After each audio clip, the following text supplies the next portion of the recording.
which is the world's first collaborative intelligence platform for emerging technology.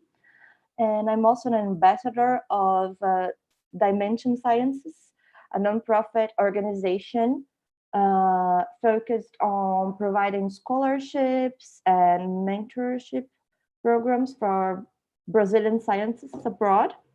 But most important for now, in this moment, I'll be mediating this activity for us to learn and talk more about how communities spread across different continents are indeed re-signifying the use of technology as community tools, as emancipatory tools.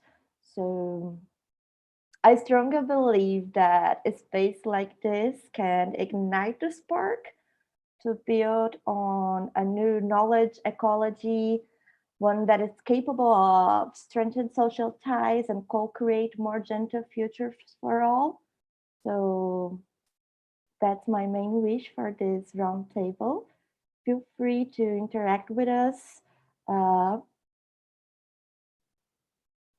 yes, please.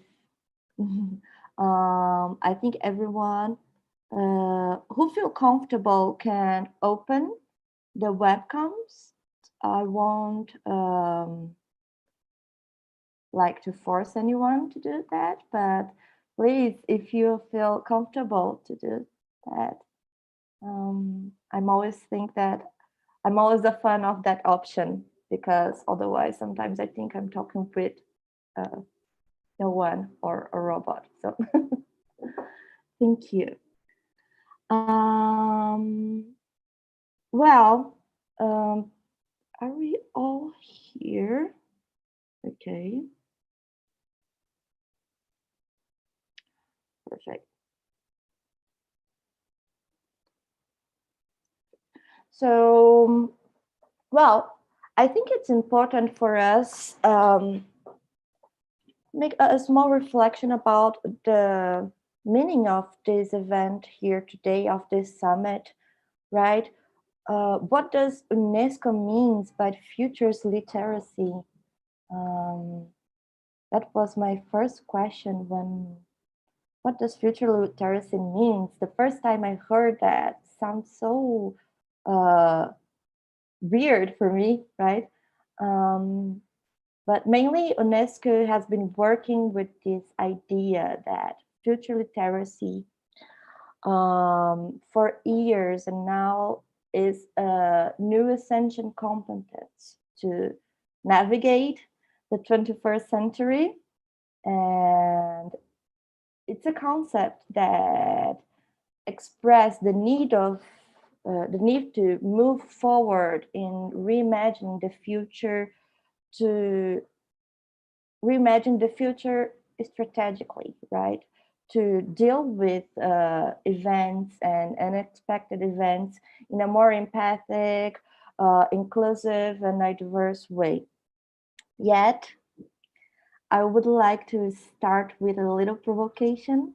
Um, that is, how can we promote such a new essential competence, right? In a world where thinking about the future has been an act of privilege for so long, and it still is, depending on where are you located or your situation. But well, from storytelling to design or even emergency response plans, how can we open up this discourse to different perspectives, to non-Western perspectives, and by that design culturally inclusive futures, right? Um, that's precisely the reason why we are here, and I'm glad that I have really incredible help to talk about this with some amazing individuals. So Anahi, Jesse, Mustafa, Samantha, thank you all for coming, to accepting the invite. It's a really big pleasure to share this space with you. Also, I would like to start by kindly asking you to present yourself to the public. A brief presentation. Tell us from where you're speaking today, and lastly, in one phrase, please, tell us what does the future means to you. So we can start with Anahi. Okay, hello everyone. I am going to stop my video and share screen, just because it's better if you just have to look at one thing rather than two. Let me see.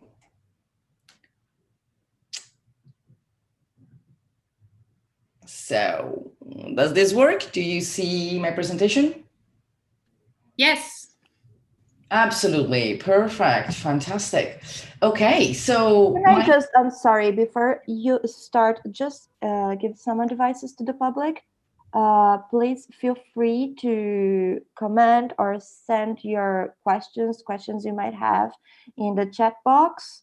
I'll be here gathering everything that is said. We're going to have a space to talk, but please feel free to send anything that you want to in the chat box. Okay, thank you. I'm sorry, Anahi. No worries at all. My name is Anai. I have been working in the past, 15 years, mainly in emergencies and humanitarian situations, but a lot of my focus and attention is on accountability to affected communities and information systems. And today, what I wanted to talk a little bit about is the role of misinformation and the way we look at misinformation during the time of COVID-19. And some try to kind of present or try to propose a different look at the role or the kind of symbol that misinformation and rumors around COVID-19 have when we look at the cohesion of communities. And so, of course, we all know it and we all have seen it. Some people call it the infodemic, because one of the things that emerged from COVID-19 has been the incredible amount of misinformation that have been spreading over social media and specifically over groups, over Facebook, and over specific type of online communities. And one of the things that has been kind of like very clear in this has been that the problem is not the non-availability of information or of verified information. The problem is the over-availability of information. So there is an incredible amount of information, and the reaction of the majority of the communities in different parts of the world, and that's one of the things that for me is interesting. This is a phenomenon that, at least in my work, I have seen happening both in what we can call developing countries and what we can call the developed of Western countries. So this is not a phenomenon that seems to be particularly related to either cultural aspects or economical aspects. Is been a phenomenon that has followed COVID worldwide. And so what is the observation of these rumors and misinformation can tell us? Well, there's the original reading of this is that, as I said, they call it infodemic, is that people are not able to, control or to understand what's right and what's wrong, is that social media platforms have a responsibility. There's a lot of conversations about the role of government in regulating rumors, the role of, different type of legal systems to control people from spreading misinformation and so on. But there's also another side of it. One is that there is a clear indicator that the dynamic structures and the architecture of platform used, it has an impact that is almost as strong, if not more, than the source of information in establishing or understanding if something is true or not. But the other three things that are very important for me when it comes to really looking at the cohesion of community is that the majority of people that spread rumors do so in good faith.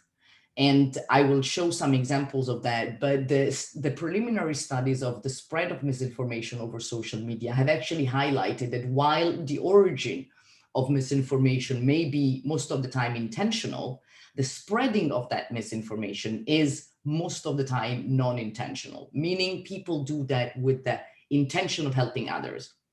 The third thing is that if we observe the dynamic conversations happening in a lot of these groups and self-organized communities, groups tend to correct themselves and tend to be able to debunk rumors and to find the misinformation in a series of tentative over time.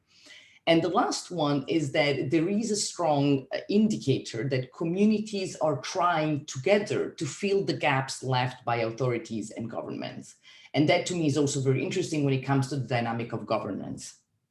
Now, to go a little bit more in depth into these issues, this is a bit more technical. This is a study that has just been published on COVID-19 social media, and it's called the COVID-19 social media infodemic.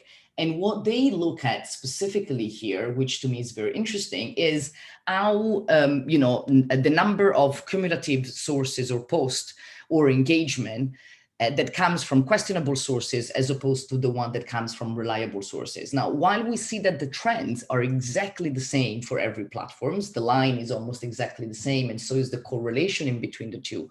If we look at the number reported on Gab, we can see that in that specific platform, while the number of questionable sources is 70% of the overall reliable sources, the volume of reaction to the questionable sources is 3 times bigger. What this suggests that unless there is a completely different target population that use this tool as opposed to all of the others, the other explanation is that the way that the platform is structured allows for more misinformation to go around and for less ability of the community to over time adjust that misinformation to reach the right or the correct answer. Of course, one of the things that for me was also extremely interesting working on risk communication is that the immediate reaction of communities at the beginning of COVID-19 was not to go to the authorities, was not to go to the government, to the WHO, to the very different public platforms that were created, but was to look for a collective wisdom. So the trust was immediately placed more in the collective wisdom than it was in the already established authorities. And the way in which this was done, it's actually extremely fascinating. This is a study that I'm doing on around 200 groups in Italy that are discussing about COVID-19. And while these rumors do have a lot of misinformation in it, the amount of interaction is extremely high. We're talking about 120 to around 300, 400 responses for every message that is posted on these groups. And the amount of support that the community is able to provide is incredible because it's a collective support, right? So you will have messages of people that are trying to help finding the right information. You will have people that support the member of the community with psychological support. You will have people providing contacts. It's an incredible dynamic that develops around the trying to figure out the right information. This is an example of the website of the Ministry of Health in Italy. And one of the things that is fascinating about looking at the official sources, and this is again valid in Italy, but I've seen it in other countries happening, is that the official sources and the official data that it's spread, which is technically the verified data, has a lot of interactions from community, but has no interaction from the official sources themselves. So if you go to look at the comments and messages of the community that respond to this information, you will see again a very strong search for the collective wisdom, aside from the very strong criticism towards the government. But there is also, again, an incredible collective effort to try to find answers for the other members of that specific community. So this is also something that there's been also a lot of discussions about, the role of experts, right? The expertise. Again, coronavirus is, it's a health emergency, and health emergency always bring with it the problem related to the language used, the problem related to explaining some of the issues. And there is personally, and this is very much a personal opinion, there is a strong paternalistic approach from authority towards their own citizens and the communities that they serve when it comes to health emergencies. And so one of the things that I've noticed is that while official authorities, again, from WHO to Ministry of Health to government, continue to publish reliable, verified sources and graphics and, experts' opinions and pieces, there is a parallel system that, again, you can see on social media groups and communities where the experts within the community translate the information published by the official sources. So in a lot of websites that I've looked at, often when the government publishes or when official sources publish some sort of scientific information, the member of the community that I have knowledge, technical knowledge of that information, like doctors, nurses, people that study statistics, people that study, blood stem cells and so on, they intervene in those self-organized communities to mediate and to translate that scientific information. And the way they do it is as members of the community rather than, oh, here I am the expert, I'm telling you. So again, this becomes a collective process through which a new parallel system of experts discuss this issue in public and with people that are not expert. And so what are the things that are, kind of like what that community seems to, use the most when they going through this collective process of together filling the gaps and together trying to debunk rumors? One is firsthand testimony. There is a lot of emotional, personal, very strong eyewitness testimonies that are used and that have gather a lot of comments and a lot of engagement. The second thing, again, is research. A lot of experts, medical, scientific, technical, that may not be the official experts, that intervene and exchange and mediate this conversation. And then there is an incredible amount, of course, of peer-to-peer discussion, which for me is what really highlights the fact that the community is not just not trusting authorities and government. The community is trusting the collective effort and is putting an effort themselves to create a discussion within the collectivity, that it's a discussion where they feel they have an opinion, where they feel they are welcome to have an opinion. This is, and just a last example, which is from a group, actually an Instagram couple in Italy. It's two girls, two mothers that set up this website that it's about kind of like trying to destigmatize the role of the perfect mother and trying to, it's always been a very comical, very funny, very, very niche, we're all mothers talking about having kids and talking about some of the problems of it. With COVID-19 and with the problems that have been highlighted in the country, that especially in Italy, where a lot of women are losing their jobs or staying home so that the father can go to work. There's been a lot of issues about all of the schools are still closed and so on. This specific page became a gathering of social demand from mothers and women in Italy to the government, at the point where these girls have actually been invited to speak and to represent this community at the ministry, and they are now kind of like mediating this conversation in between the Ministry of Welfare and so on, and the community that they serve through their social media. And for me, this is a very interesting thing, again, where the government has not been able to create that trust, but someone else already had that trust, and they have stepped out as community members to mediate within that process. And so just to close, for me, there are again, this is not a scientific, methodology that I've used for these are very much broader observation of the work that I do, and kind of like because of the work that I do, I get in contact with these things more often, and I'm curious about it. But I think that there's a lot of very interesting observation that can be put. One is that we still haven't cracked the nut of the role of algorithm and platform architecture into the dynamics of communities and how that role needs to be studied and understood. The second one is that we should investing, according to me, we should look more into what are health information ecosystem. We should stop thinking that authorities have the truth and communities don't, we should really invest in the fact that communities are taking the leadership in this kind of mechanisms, and maybe we should trust them a little bit more, and also try to support these dynamics rather than specifically and only look at the negative dynamics that are coming out of it.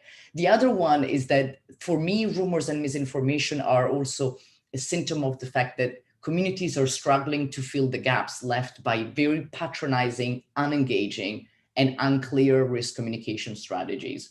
And in the large scale, I think that this can also be used to measure the willingness of the community to solve problem collectively and to take ownership collectively of the solution of problems rather than rely specifically and only on authorities. And I think that this opens up a lot of possibility for the future. You said, give us just one answer that summarizes what the future is for you. For me, is opportunities. We have really the opportunity to reshape and rethink about what the future may look like and the role that communities and representatives / official authorities have. And with this, I'm gonna give it back to you. Thank you, Anna. It was an amazing presentation. Really, well, misinformation and institutional distrust is a big issue, I mean, all over the world. And it has been a topic of research for some years now here at Envisioning. How can we deal with that by using some technologies? And well, but I think what it's the most incredible thing here for me is the moment when you show us that the community is trusting in the collective effort. Once we are all in this generalized distrust, that's an amazing presentation. Also in regarding of the patronizing tone from some agencies, some plans, which is something very important in terms of the language too. In terms of language, I think it would be very interesting to hear when Mustafa begin his talk about the language efforts. Well, I think we should go in and then we do all the questions by the end, okay? But I'm just for you to know, Ninad, I don't know if if I'm pronouncing your name right. I took note of your question and we're going to address that. Okay, thank you. So now, please, Jessie. Hi. Well, first of all, thank you so much for having me, for having all of us at this incredible platform. My name is Jessie. I'm from Amsterdam, the Netherlands in Northern Europe. And let me share my screen.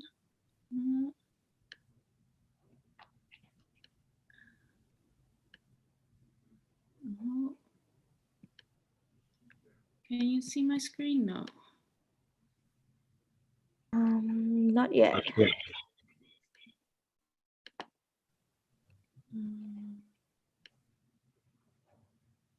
I don't know why this is not working. I'm so sorry. Let me see. Ariana, would you be able to share my screen if I give you the presentation?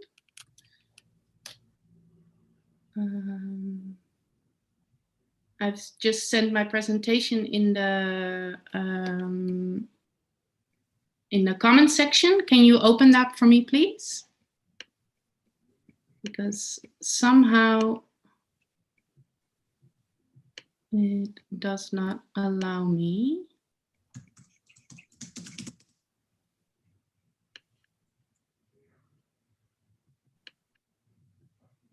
Oh, I need your authorization to access the.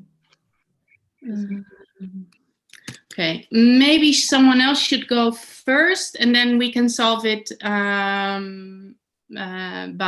email. Is that a good idea? Yeah, please.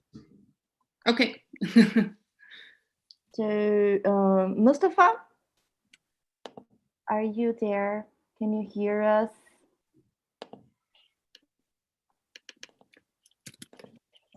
Yeah, hi. Sorry, I'm here. And No, don't worry. so, hi everyone. My name is Mustafa Diablahak. I'm the founder of Sinocity Ai, which is a technology company based here in Ghana. And also, I'm the AI research lead at Okafor Foundation, a social enterprise focused on providing farmers with technologies to enable them thrive economically. So let me try sharing my screen. I'll start off with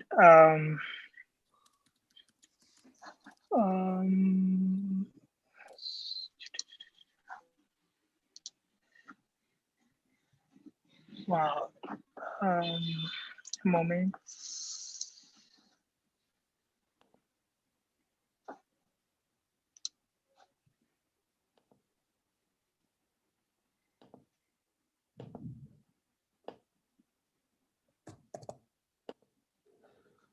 Wow.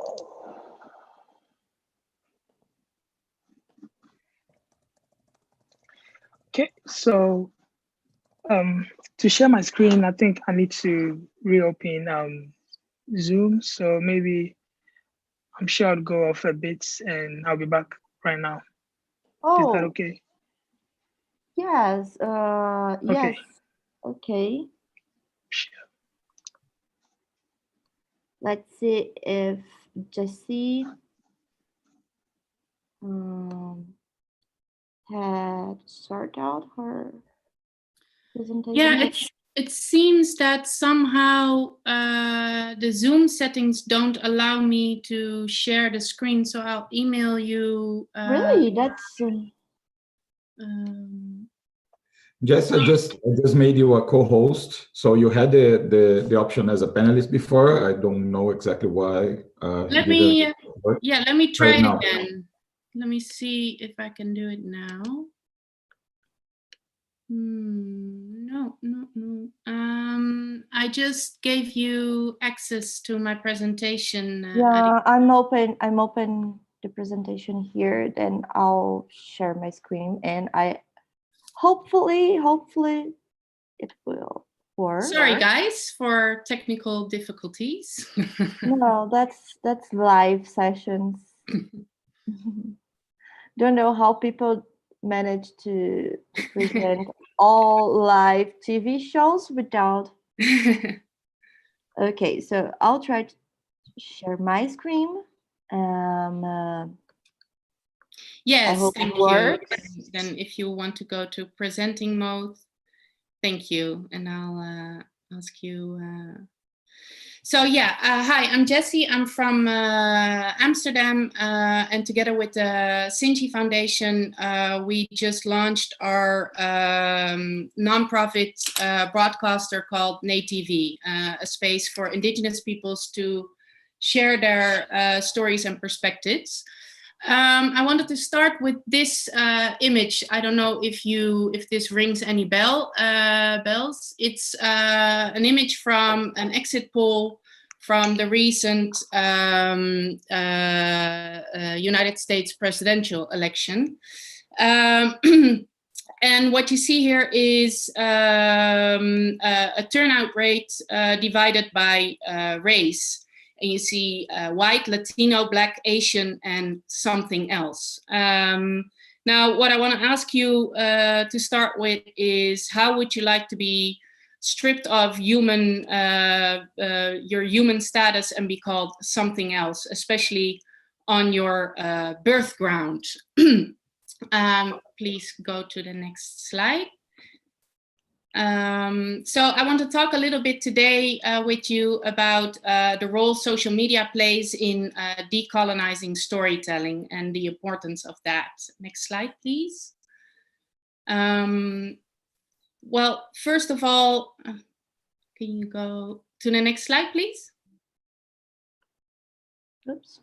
So, oh yeah, sorry.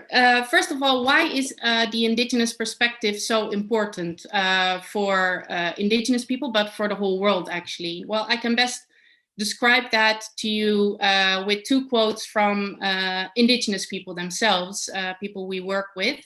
So first of all, Raki Ap from the Free West Papua campaign explains, we indigenous are just 5% of the world's population, but over 80% of our world's biodiversity is in our care, under our protection.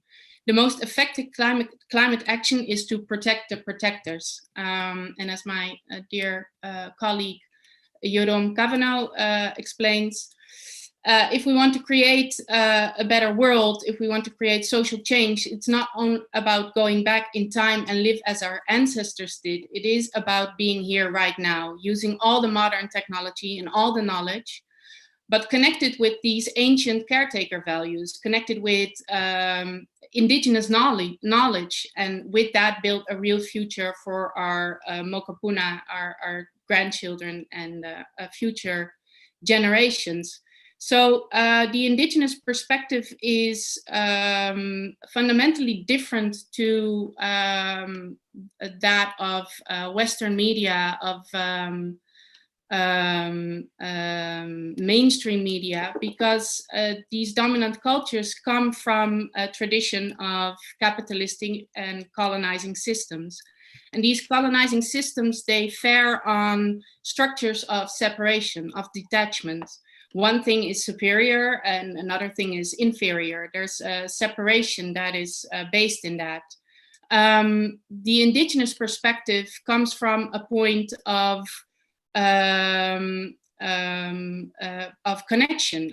There are 6,000 indigenous cultures in the world today. And what they have in common is that they look at the world from a point of interconnectedness. How do things influence each other? How do they connect to one another? And this knowledge is vital if we want to solve the climate crisis, but actually all the problems that we face in our modern societies today. And one very clear example I can give you is on the next slide, please. When we, this is a very clear example from what happens when we ignore and exclude indigenous peoples in policy making, and don't listen to their voices. So if we look at the spread of wildfires in both the Americas, but also in Australia from the last couple of years, you see that it is directly connected to indigenous peoples being kept from taking care of their lands. So indigenous practices include ceremonial burns, which have a clear spiritual meaning, but also have a very practical meaning, which is to clean up the rubble, clean up the dead wood that lies there. And when people are prohibited, forbidden for in doing those practices, you see that it has disastrous consequences in how wildfires spread and how they are untamable. So that being said, when we move to the next slide, we see, without trying to sound very pompous, we see that a little revolution is happening in this. We see this in the conversation about the wildfires, where for the first time there's attention to, hey, maybe we should give indigenous people ownership of their land, because they are able to speak out through social media and say, this is what's happening when we don't have a say. And it started at Standing Rock. Standing Rock is a very clear example of where protests started because although the area is actually owned by indigenous peoples, big oil corporations were managed to come in and build oil pipes. And what happened is that protests started, and the youth, the indigenous youth, took ownership of those stories, and because of mainstream media ignoring what was happening, they started to self-document and spread those messages out into the world through social media. And what happened is that it created a huge attention around the world, and many indigenous peoples came to join the and because it was so well documented by indigenous peoples themselves and spread around, mainstream media had no choice but to actually turn their attention to what was happening.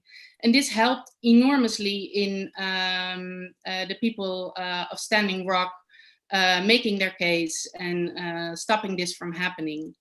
And we see this further when we go to the next slide.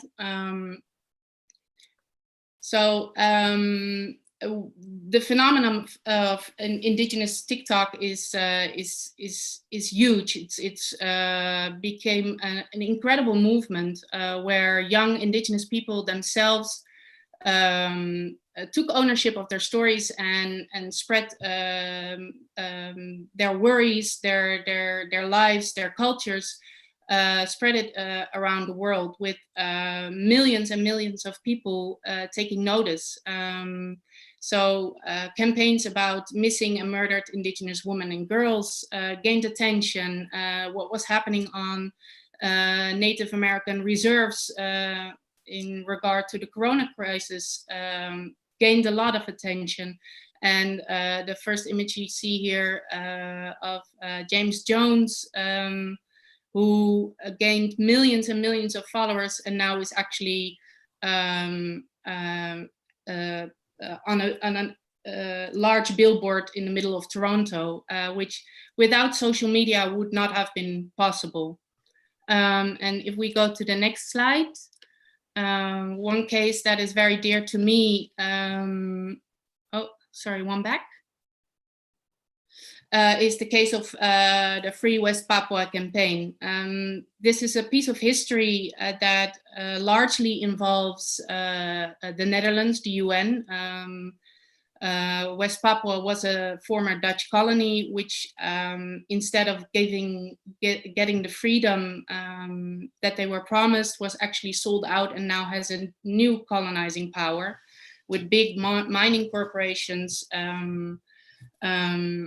actually ruling the country, and a slow motion genocide that is happening. And without any resources, without any political power, the Free West Papua campaign managed to create this huge attention all around the world, and actually managed to turn the international attention from the UN and other people to what is going on in West Papua and the slow motion genocide that is happening there. So I think there's just a few examples of how social media actually has become this great tool for activists, for indigenous people to share their stories and gain attention around the world. And then when we go to the next slide, what we want to do as NATV is be a partner in that. We're hardly an instigator of this happening, but we hope to support this. And what we are now is an Instagram channel online. We're becoming bigger. We currently have our first edition. We launched on the 1st of December. And our first edition is called Song, the opposite of oppression. And we host 2 takeovers by indigenous activists and storytellers who take over the channel and tell their story to this international audience. The first one is Raki Up from the Free West Papua campaign, that takes people on a journey and shows that you don't have to have money or a university degree to actually be an activist and create this change. The second one is Jerome, whose takeover will start coming Friday. He's a Grammy-winning Maori musician who will show us how these ancient traditions of the Maori musical can actually be still today instruments of healing, instruments of how we can heal ourselves, how we can come together and create a change in the world. So to the next slide, please.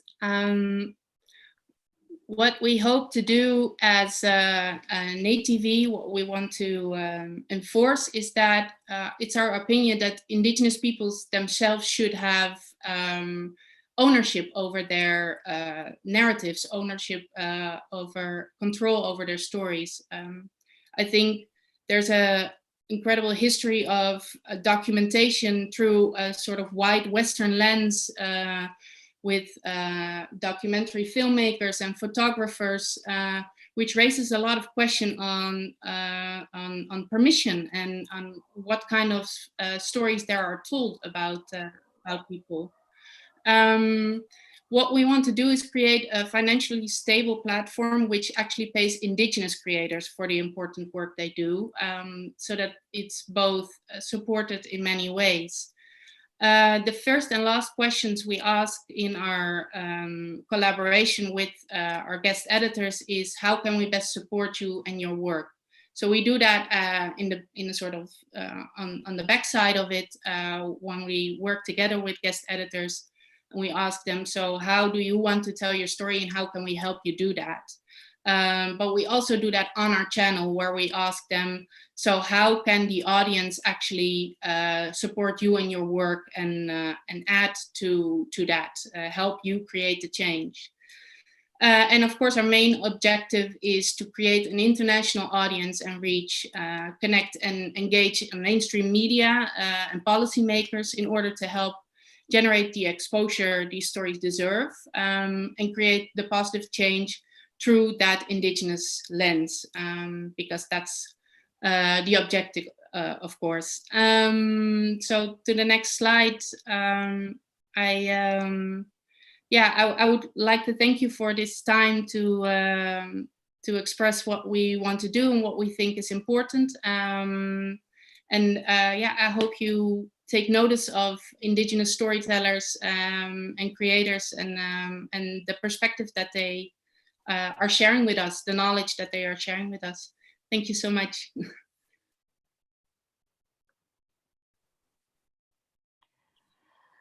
Thank you, Jessie. That was very, very powerful and inspiring. Me myself, I have a lot of questions, but let's move on and we can have answered all those questions later. So now from our schedule would be Mustafa, right? Hello, Mustafa. Yeah, hi. Hey. Okay. Hi everyone. It's great to be here, and I'm glad to have this opportunity to share with you the work that we are doing, and also to hear from the amazing speakers that we have today. So far, incredible presentations, and I've really learned a lot so far. So my name is Mustafa Diawlhak. I'm from Ghana, and I'm the founder of Sinocity Ai, and also the AI research lead at Okuafo Foundation. Okuafo in our local dialect means farmers, so Farmers Foundation. Okuafo Foundation is a social enterprise that is focused on providing rural farmers with technologies to enable them thrive economically. So I'll start off with Sinocity AI. Right. So Sinocity AI is a technology startup that is focused on research and development of proven methodologies, strategies, and tools to enable businesses transition into AI, gain competitive advantage, increase productivity, and promote safety and efficiency. So our core mission at Sinocity AI is to make AI accessible for everyone, everywhere, regardless of where you are. We strive to make sure you feel the impact of AI and how it's contributing to change around our world. So as a multi-industry focused startup, we are keen on delivering AI products and services in agriculture, health, education, and retail. We've done quite a lot of work in agriculture and health, and agriculture would be the focus of my presentation today.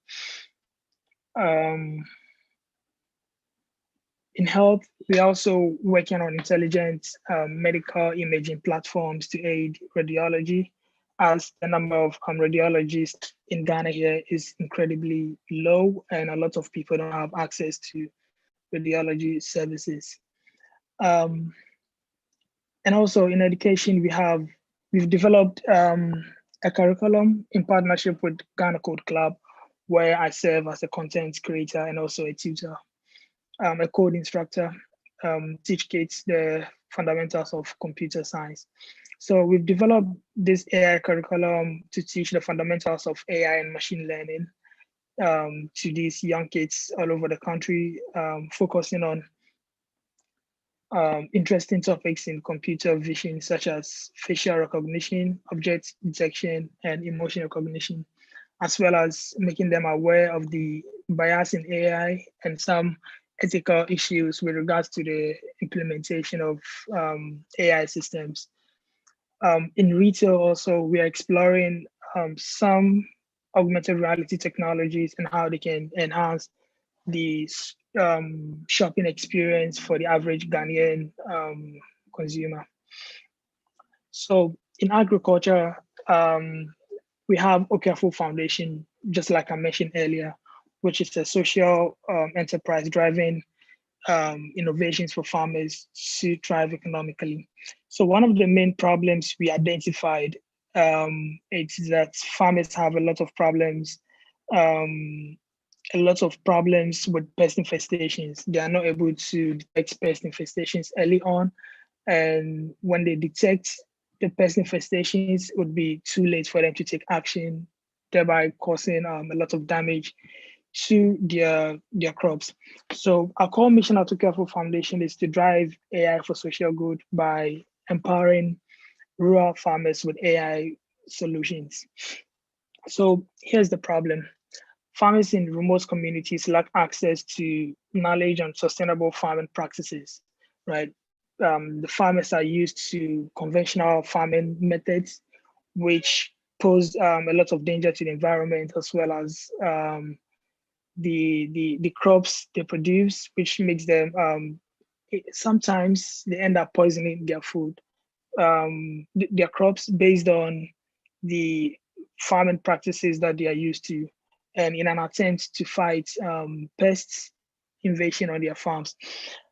So agricultural extension officers are supposed to bridge this gap between farmers in remote communities and scientific knowledge, right? They are supposed to help them go to the communities, train them, provide them with resources, help them with issues on their farms and all that.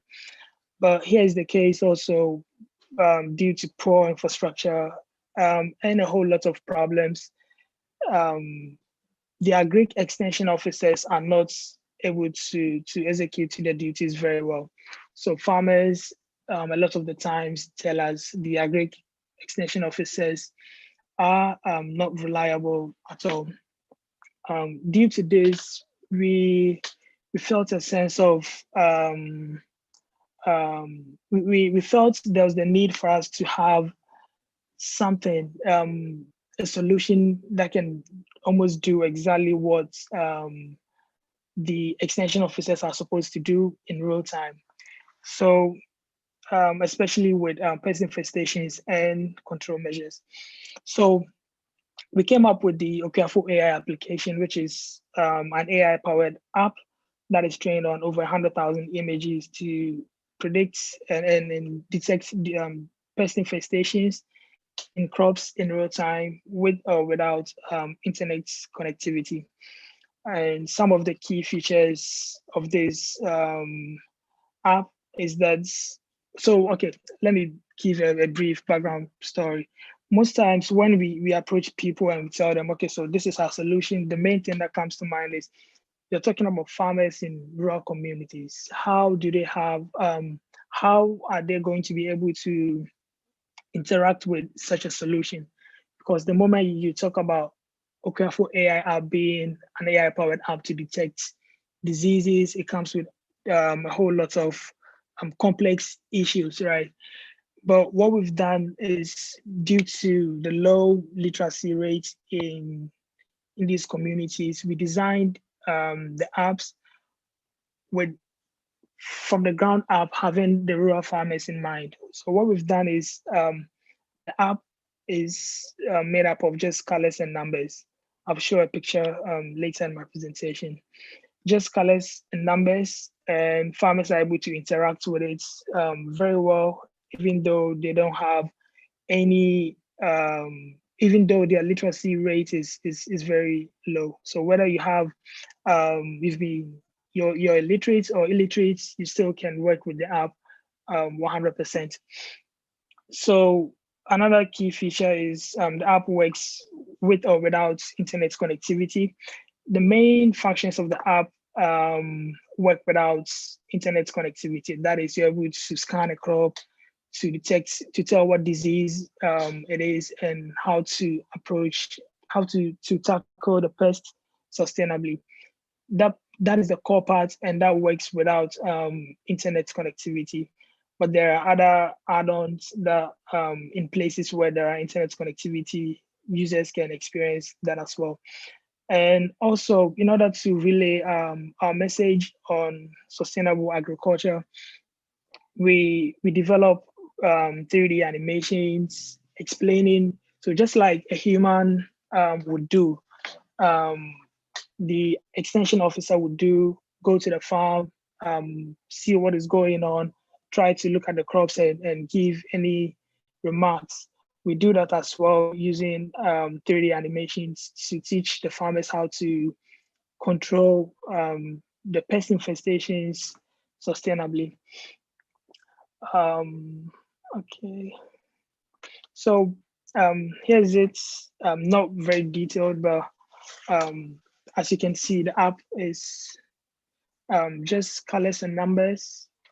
So you pick a color, you scan, this button, the colors represents the button, so no text at all. And for those who can read, there are portions where you can get more information on what is happening.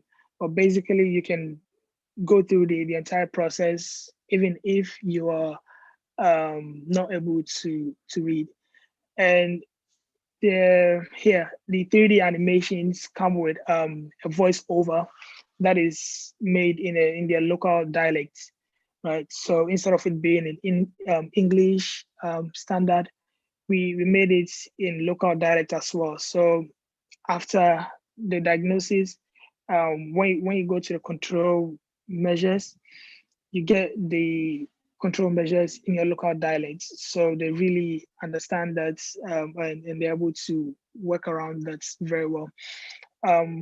Also, we have a voice report feature where with the tap of a button, they can report whatever issues they have on their farm, and we can assist in any way we can also. We've trained our models to be lightweight, to run very fast without draining much battery, and but at the same time also being very fast and accurate.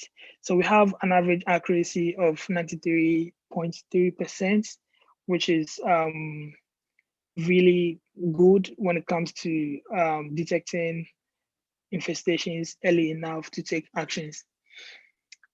And also, as our mobile application is on the ground scouting for pest infestations. We monitor the threats and take actions and take action, right? So in communities where we see the threats level going higher and higher, we immediately take action. So let me give an example. In 2018, Ghana experienced fall armyworm invasion, which almost all the farmers, smallholder farmers, didn't have any idea on. You talk to them, and the only thing they can do is to describe, okay, so there's this worm that's like this, that's like that, that's eating our maize crop, and blah, blah, blah. They try all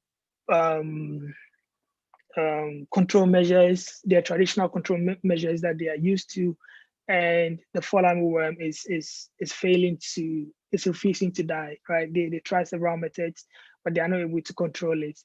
And in 2018 alone, Ghana lost $64 million as a result of the fall armyworm invasion.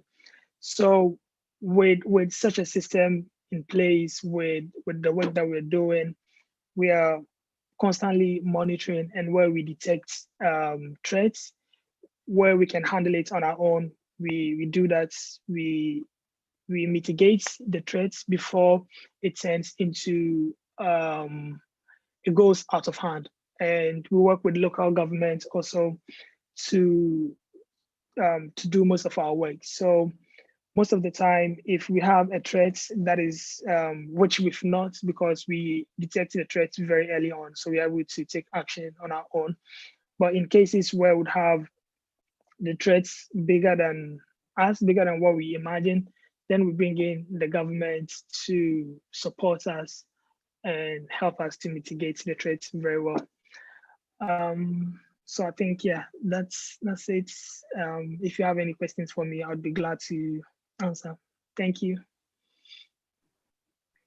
Thank you, Mustafa. It's always very interesting to hear more about the work you're doing there. Particularly, I think that it's amazing how the design, the architecture of this application, it's really centered around the people that use it in terms of the color scheme, the images, how did you input the local dialects instead of the standard English in that. It's fascinating. Yeah, we do have some questions, Mustafa. I will take note of them. Then we can move to our last presentation, I believe, which is Samantha. Yes. Hi, can you hear me well? I can. Do you see me well? Yeah. Well, I think your connection is great now. Yeah, I just fell out 2 minutes ago, so it's probably good for a bit. Okay. We Sweet. are all here, well, cheering for your connection. Cheers, thank you. So yes, apart from connection issues, which I might fall out of, I also don't have a presentation, and I specifically did not want to present anything because I wanted to listen to what others might bring up in this particular conversation on futures literacy and communities. So just a brief description of who I am to give yourselves some idea of where I come from in my context and my opinions, then why I have these opinions. There's a few people here who would have heard this before, so I say this all the time, and it's not a surprise to, it's not different from how I would normally introduce myself. I am a product of the British Empire in Asia. I was born into a westernized, colonized nation that celebrates to this day the arrival of the British. That would be the city-state of Singapore, one of the most unequal places in the world. I was born to a Chinese mother, an Indian father. In Southeast Asia, I have no Southeast Asian blood, and yet that is the community that I most identify with. And of course, raised in a westernized capitalist Asian society.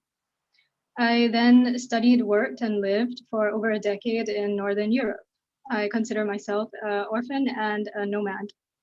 I am speaking to you right now from a former American colony, from a society that is deeply, deeply embedded in colonial mindset, first from Spanish occupation and then from the Americans.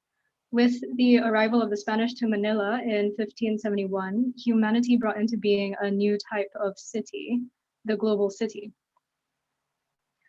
Southeast Asia is utterly unique, utterly beautiful, and utterly precious. It is also one of the most vulnerable regions on the planet. Climate change is an existential threat to all of Southeast Asia, on top of our politics and our economics. Our heavily populated coastlines and large agricultural sectors face immense pressures today, every day, but today especially, and more so in the coming years, and we are losing our diverse ways of living. Food systems collapse directly affects all 655 million Southeast Asians, and you don't ever hear about it. Extreme weather events and rising sea levels will affect all of us to varying degrees. It's happening right now, and you don't ever hear about it. In the Philippines, the strongest tropical cyclone ever to make landfall passed through the island of Luzon earlier last month, 2nd November. Since then, we've had 3 other typhoons, and you didn't hear about it. Our exposure to extremes is exacerbated by the equatorial Pacific Ocean's climate cycle, El Nino and La Nina.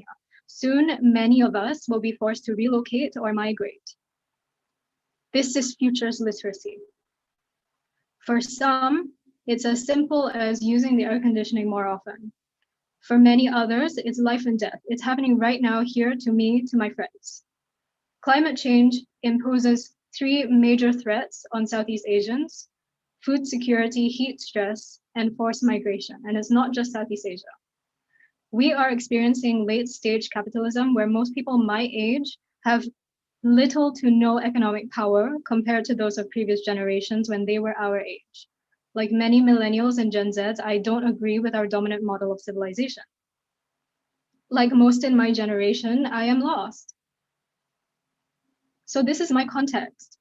And what scares the hell out of me is conversations like the one we are having today. We're supposed to be talking about futures literacy.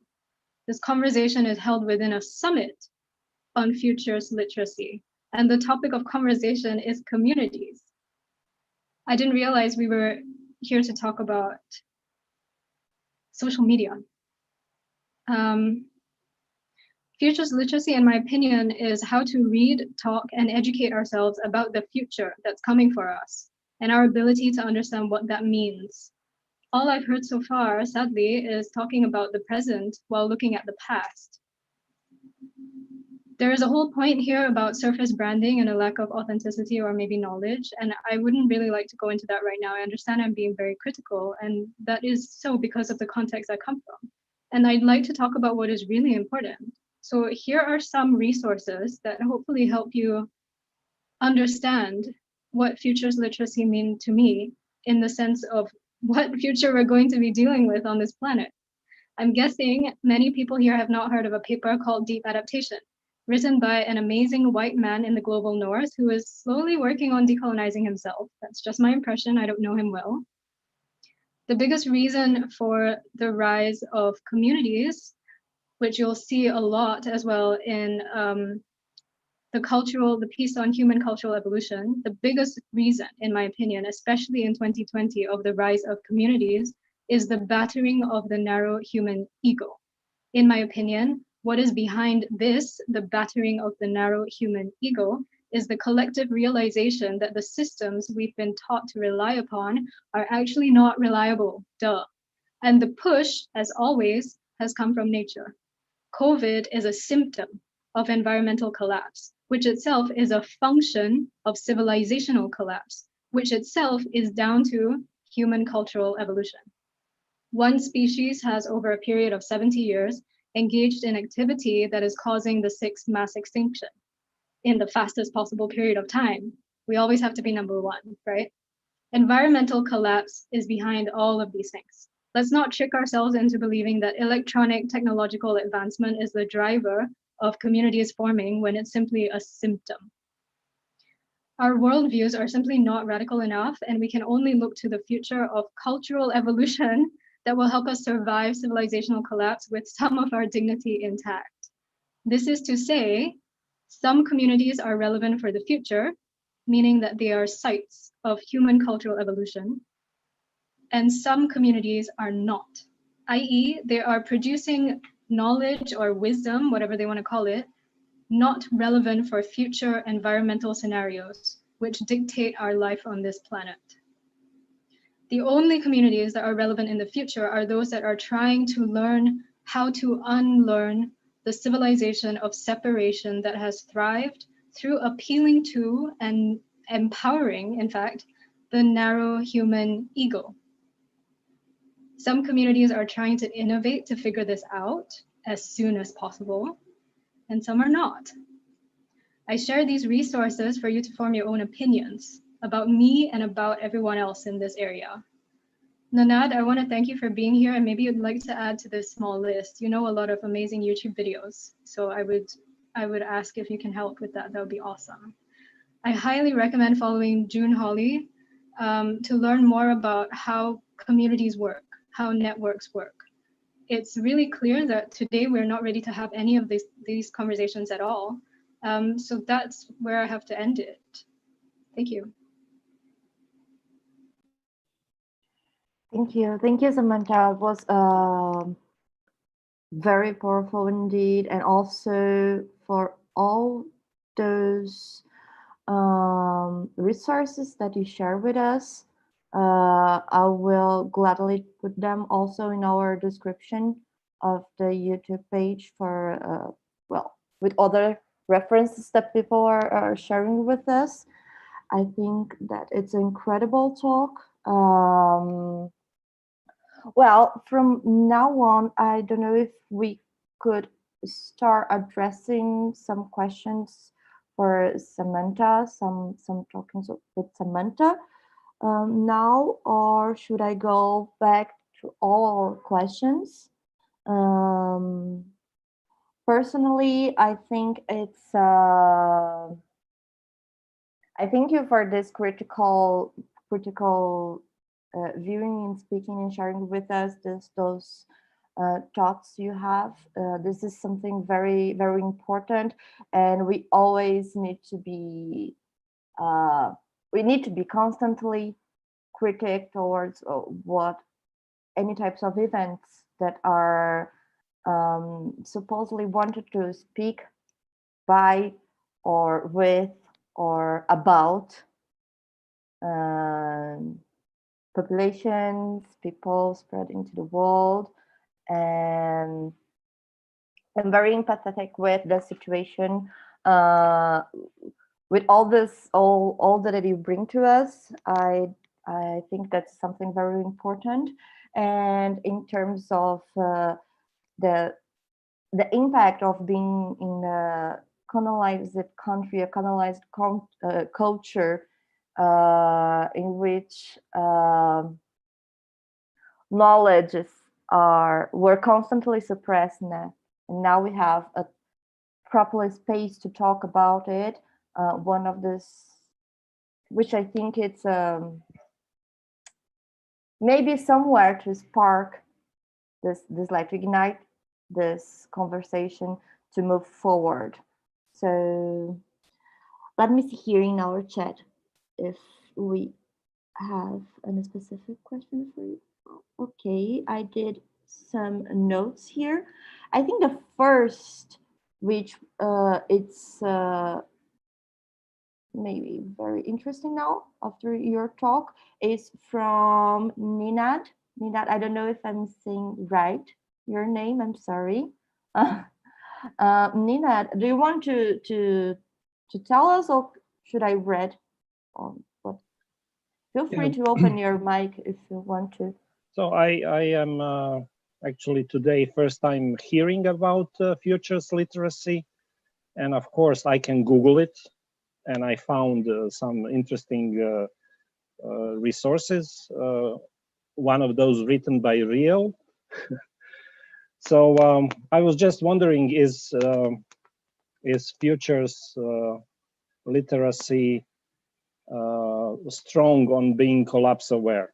This is what Samantha was talking about, basically. Yeah, and I will paste one documentary that I recommend everybody to watch.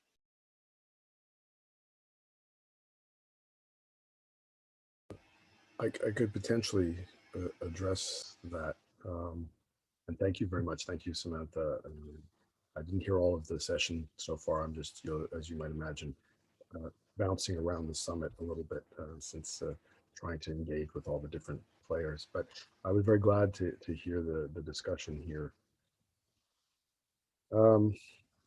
Certainly, futures literacy is collapse aware in the following sense. It precisely departs from the teleological and ideological versions of this. It's not a vanguardist position. It's a capability-based position. Hence, I have no idea whether there's going to be a collapse or not going to be a collapse. And I'm not trying to panic or make other people panic or use fear to induce people to do things. The point of futures literacy is the capability to understand that we live in a complex emergent universe and that planning and durability need to be balanced with spontaneity, improvisation, and ephemerality. And that balance has been very sorely lacking for a couple of millennia, at least. The Great Wall of China, Chichen Itza, the pyramids in Giza, the Colosseum. We build monuments and we fetishize immortality. No wonder we find ourselves brittle and unable to take advantage of the creativity of our universe. So futures literacy is really a significant, I think, paradigmatic departure, one which takes climate extinction very seriously, not as a prediction, but as precisely the world talking back to us, feedback, with spontaneity, is that if we had not severed the relationship by claiming our superiority to nature, we'd be in a very fundamentally different position than we are today, where our largest and most important contribution from a long-term point of view is just concrete. It's just a lot of heavy concrete. So I think that we really share a lot with the conversation going on here, and I don't want to in any way underestimate the difficulty of transitions, which I think is what we're in. I have no idea about transformation. From my point of view, a transformation is unknowable in advance. Transitions are something we experience because we feel things dying and we feel things being born. And so I feel the decay and decline of the post-war institutions, but also in some senses, not for the first time, the entire impetus of, let's call it, command and control, pyramid-based, hierarchical social orders reaching its limits. It's not the first time. It might not be the last time. But in that context, there's a decline, there's death. We're living a zombie period where there's a lot of living dead institutions. And the question of how other things are born is an issue of experimentation and paying attention to things that we don't name, we can't name, that we don't understand, that have no significant meaning and do not need to be invested with scale, status, or durability, but are simply related to the meaning of life. So, I very much share the spirit, I think, of the discussion, but I'm very careful to walk the talk of not imitating the messianic, the ideological, the teleological mechanisms that have reproduced oppression for millennia. So I just chip that in.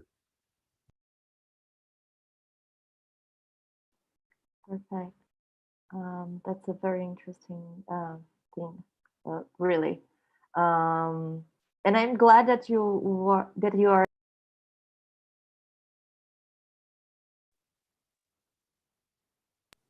Sorry, guys.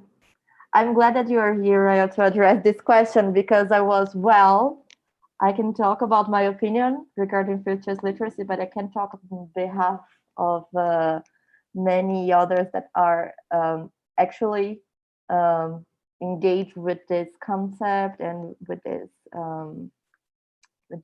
event in many levels. So thank you for sharing your thoughts with us.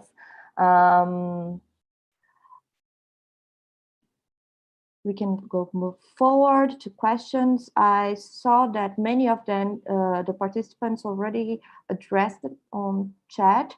So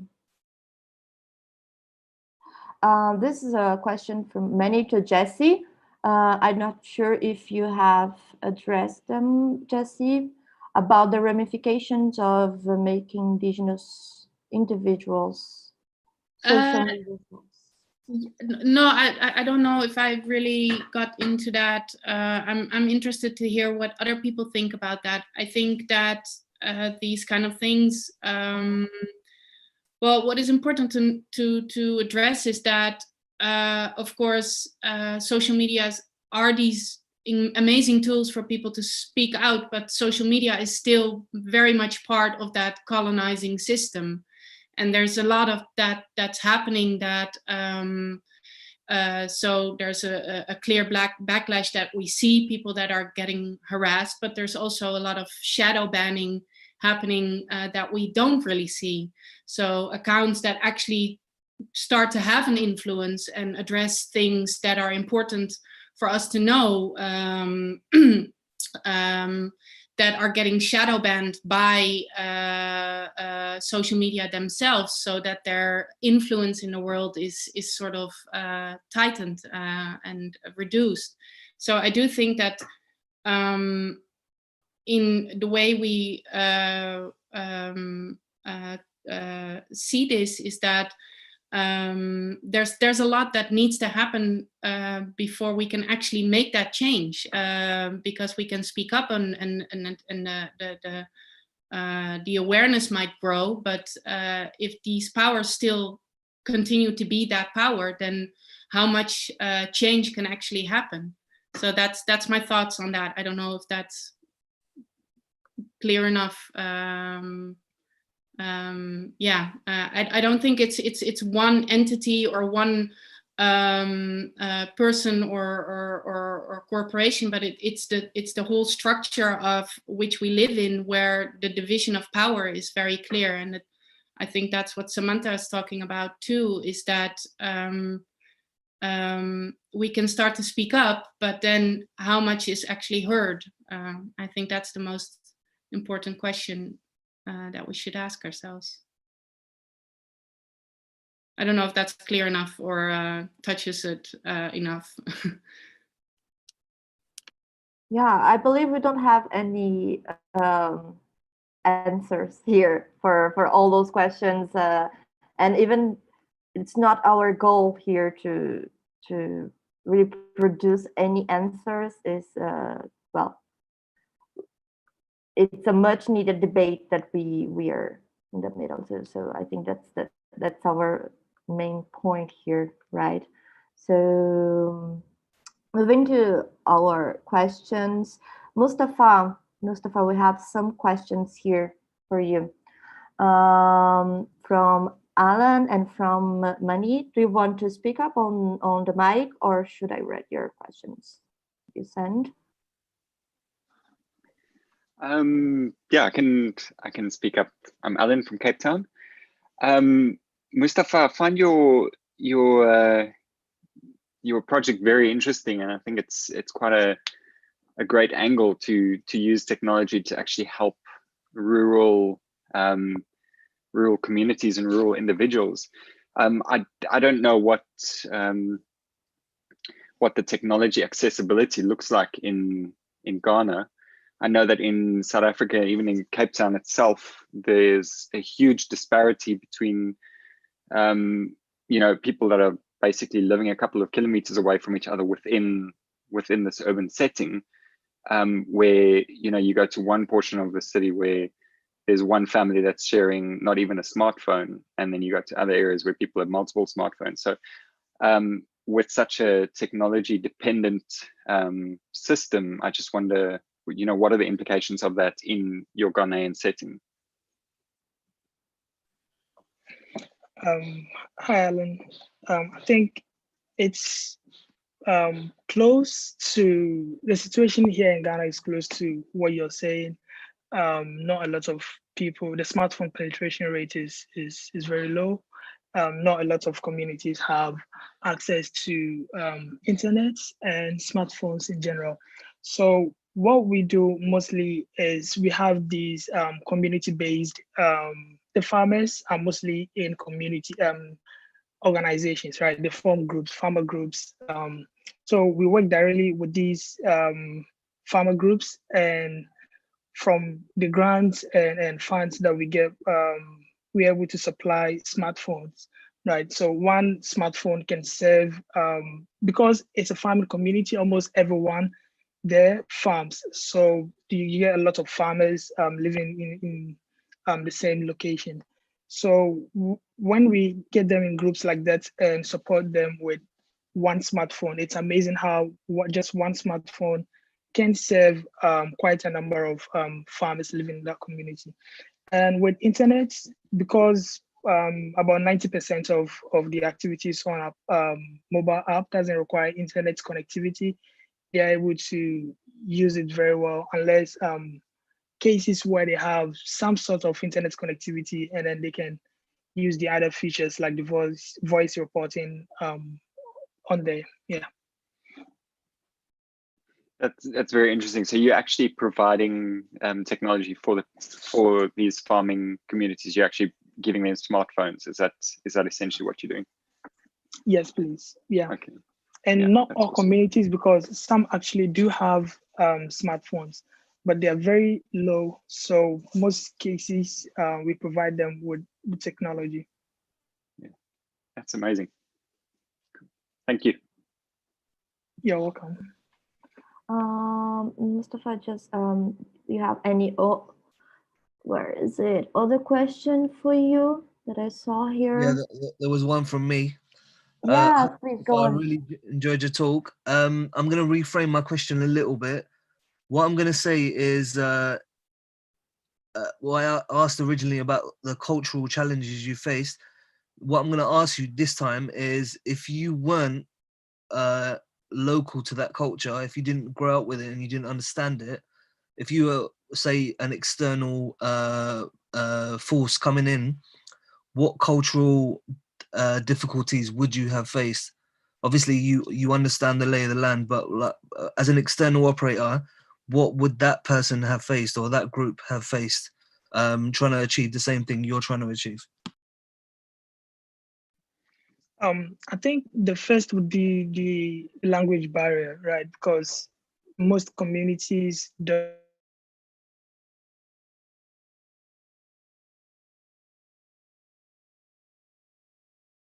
don't speak English at all. You get to and there's no one there who understands English, right? No one speaks English there. So having being an external operator, I think the first problem you'd face would be the language barrier. But aside that, the locals here are very friendly. They're open and willing to collaborate, so far as what you're bringing on board really goes on to help the community and help the individuals as well.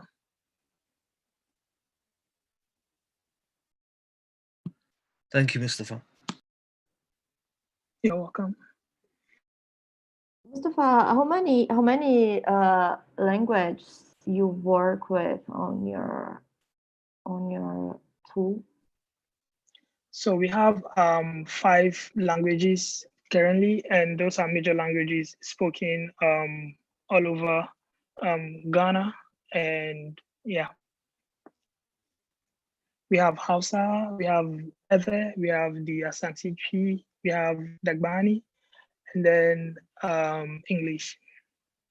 But not a lot of people use English. Thank you.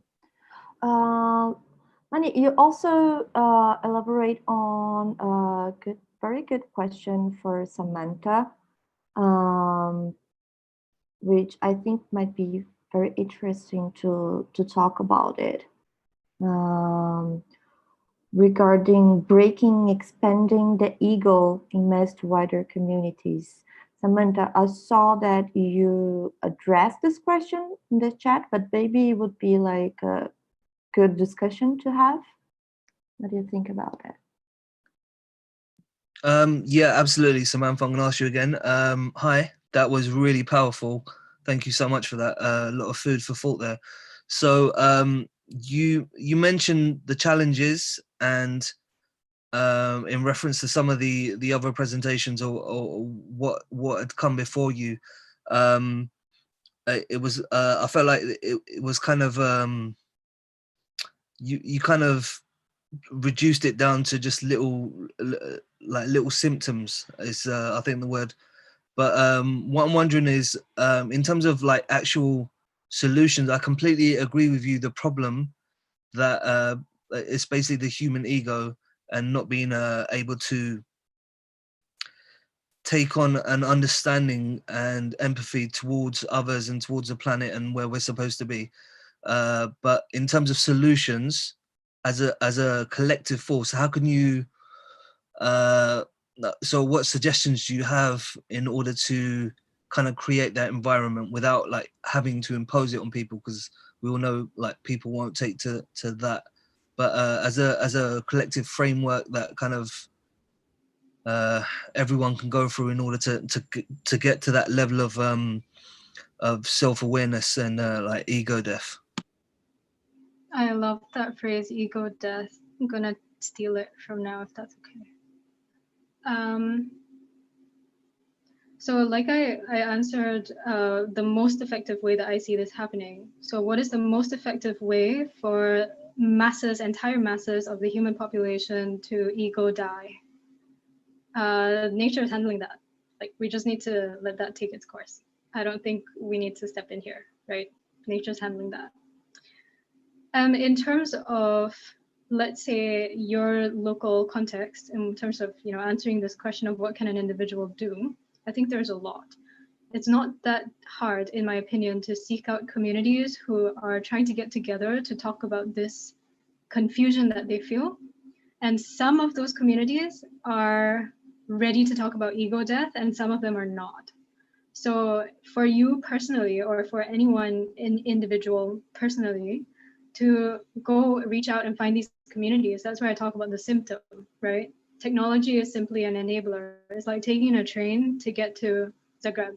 It's like, I mean, let's not analyze the train, right? We're talking about where we're going and why. And when you start to reach out to these communities and expand your knowledge and your understanding, the individual, it's then sort of, their own prerogative of whether they'd like that to bleed out into their own networks or not, right? So that's also like another layer of ego. So you have to get through a certain layer of the inner work to get to this point where you can come on a Futures Literacy Summit event and then tell people that they're not talking about the right thing. So there's a certain amount of like, I wouldn't call it courage, I would call it balls related to that people are not ready to hear the stuff that they need to hear. And that's kind of why I usually answer this question by saying religion. Go back to your religion or whatever your traditional society calls religion, because that's the best and most effective way of working on the ego. There's a lot to learn. And there's also obviously a lot in religion that is similarly the culture of separation, etc., right? But there's a lot of learnings in there that we shouldn't throw away, right? It's there. So the most accessible thing to you, like as an individual, I would say, is to reach out to communities. You can find them online. The second most effective thing that I will say is religion. And the last and most effective, which will happen anyway, regardless of whatever we do, is nature pushing us.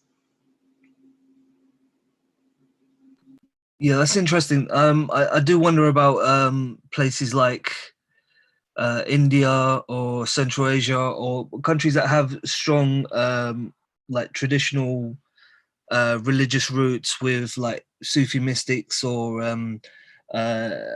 like Hindu traditions or whatever, but that still have nations that are so dedicated towards like a capitalist and like almost destructive by any means necessary kind of mindset. Like those countries do swim in religion and those structures, and that information is readily available to them.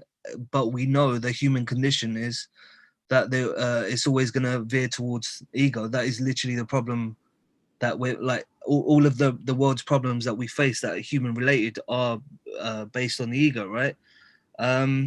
Okay, yeah, thank you. Sorry, I'm just thinking out loud now. Stop. No worries. And just to add to that, I think the promotion of the ego is done through propaganda.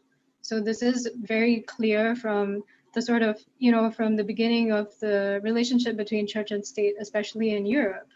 But that also happened in India, right? Thousands of years before that, and also happened in China, etc. So I think the critical lens is really important, and that's why I keep talking about being aware of your own ignorance and never stop learning, never stop reading, and never stop being critical, and never stop using your balls, etc. Perfect. Interesting. Thank you. Samantha and Anai, Ariel made a question in this exercise, trying to connect both of your talks. He said, what if these communities are misinformed about the problem coming upon them? Since Anai talked about a lot of the community trusting the collective effort, I would love to hear from both of you how to address this. Ariel, comment, please. Yeah, I mean, there's a couple of things. One is what being misinformed means. There's often a definition of what being informed means and what being misinformed means. And I think that that's for some people, being informed means that you have a degree and you have a certificate and you have an authority to say certain things. For other people, it's very different. So I think that it's already an issue of definition. And the second one is that, again, in my observation of how community interact on some of these tools, and specifically, again, my observation are very specific to one conversation, which is the one happening around COVID-19. My observation is that actually the community is able to adjust itself, and that the availability of information or the being misinformed is not the issue. The issue is the type of linkages that communities are able to do within themselves that allow them to actually reach something that it's more of either their collective through, or at least a process of engaging with each other that leads to that. So I think that, but then there's another issue, which is the issue of propaganda, which Samantha mentioned, and that's a very different type of system dynamics, because the system dynamics there, it involves way more. It's more, for me, it's more radicated into the identity issue, and it's more radicated into the relationship that we have with power, regardless if it's an official power or a non-official power. So for me, that's, I don't know, it's not really an answer to the question, but it's kind of like the two observations that would come to mind with that question.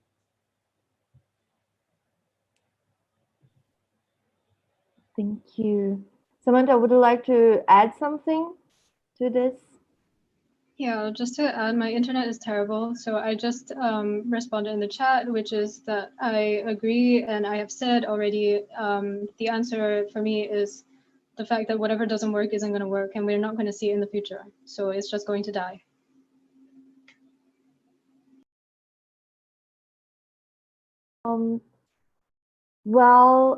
This is the most terrible time of the entire discussion. Is the time that I need to say that we must leave. I would like to really thank you all for the participation, for the powerful talks, for sadly we don't have the proper time to engage on many conversations and debates that we just show the tiny part of it in here. I would love to talk more, and myself, I haven't even put on my own questions here, but maybe in the next time, in the next round, a next session. So really thank you so much for all your participations. And well, from my end, this is it. Thank you so much. Thank you. It was lovely. Thank you all. Thank you, everybody. Thank you very much. Thank you, everyone. Thank you. Thank you. Bye. Bye bye.